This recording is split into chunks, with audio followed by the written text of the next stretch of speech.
निभाने की कसम जिन्होंने खाई, जन जन का साथ निभाने की कसम जिन्होंने खाई, है सच्चे जन सेवक गरीबों के सहाय। हो सरल है स्वभाव छब विशेष भैया, सबके चाहते हैं विवेक भैया। हाँ हाँ लाखों में जचते हैं एक भैया, सबके चाहते हैं विवेक भैया।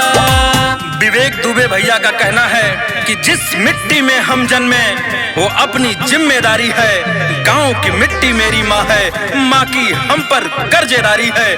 और खाता हूँ कसम घर घर तक शिक्षा का दीप जलाऊंगा और गांव की अंतिम झोपड़ी तक हर सुविधा पहुंचाऊंगा।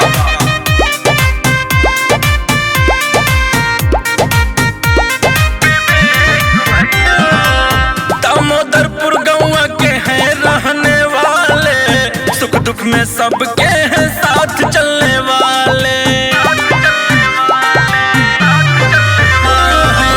किसी के साथ नहीं भेदभाव करते, इसीलिए सबके दिलों पे राज करते। जन जन की आवाज बने हैं सबके दिलों पे छाए, करने समाज सेवा भैया है मैदान में आए। हो सरल है स्वभाव छब विशेष भैया, सबके चाहते हैं विवेक भैया। हाँ हाँ लाखों में जचते हैं एक भैया, सबके चाहते हैं विवेक भैया। अपने विवेक दुबे जी कह रहे हैं कि अपना गांव सबसे बेहतर मिलकर हमें बनाना है, मेरा खुद से वादा है हर वादे को निभाना है। आपका बेटा आपका भाई, मैं भी आपका अपना हूँ, आपकी आंखों ने जो देखा वही आंख का सपना हूँ।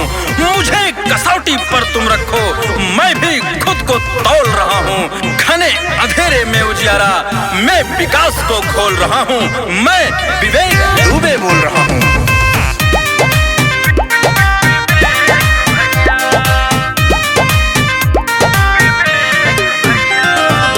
हर माँ के बेटे हैं बहनों के भाई, गरीबों के हकी है लड़ते लड़ाई।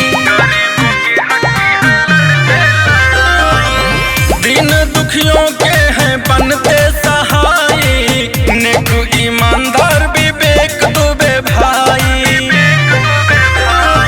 24 घंटा सेवा करते, सबका फोन उठाते, पड़े मुसीबत अगर किसी को भैया दौड़ के आते। हाँ हाँ सरल है स्वभाव छब विशेष भैया, सबके चाहते हैं विवेक भैया। हाँ हाँ लाखों में जचते हैं एक भैया, सबके चाहते हैं विवेक भैया। जन जन का साथ निभाने की कसम जिन्होंने खाई, जन जन का साथ निभाने की कसम जिन्होंने खाई, है सच्चे जन सेवक गरीबों के सहाय। हो सरल है स्वभाव छब विशेष भैया, सबके चाहते हैं विवेक भैया। हाँ हाँ लाखों में जचते हैं एक भैया, सबके चाहते हैं विवेक।